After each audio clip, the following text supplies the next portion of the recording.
La città di Palermo è presente, partecipa ed esprime apprezzamento in occasione di questa quinta edizione del premio internazionale Trinacria. Un saluto al presidente, un saluto all'amministrazione comunale di Catania, una condivisione di questa esperienza di maggio dei libri che si collega nell'esperienza di tante città e nell'esperienza della città di Palermo,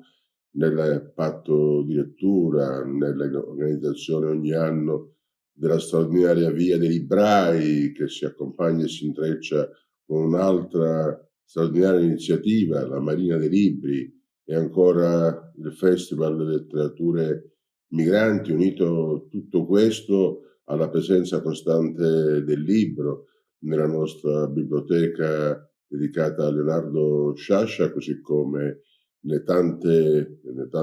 biblioteche di quartiere, insieme ad una importante attenzione per il libro anche in tempi di digitale. Io credo che noi dobbiamo mettere il digitale a servizio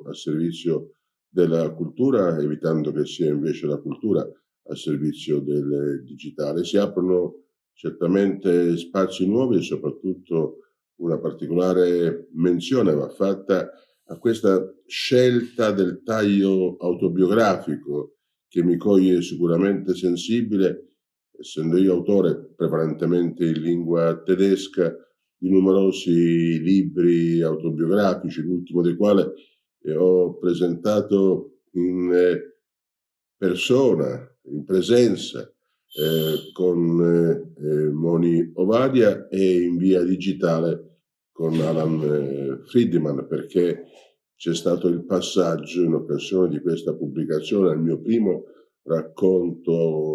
libro di racconti autobiografici in lingua italiana, dopo quelli pubblicati in lingua tedesca,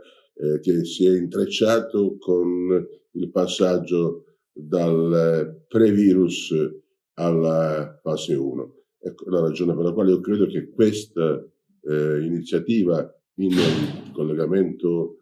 telematico finisce con l'essere la conferma del tempo che cambia, ma che non cambia sicuramente l'attenzione al libro e alla lettura. Grazie ancora per questa condivisione, in piena condivisione. Sarà presente l'assessore alle culture con la E maiuscola e al plurale ad Andarašva, che porterà anche lui il contributo e il saluto della nostra città.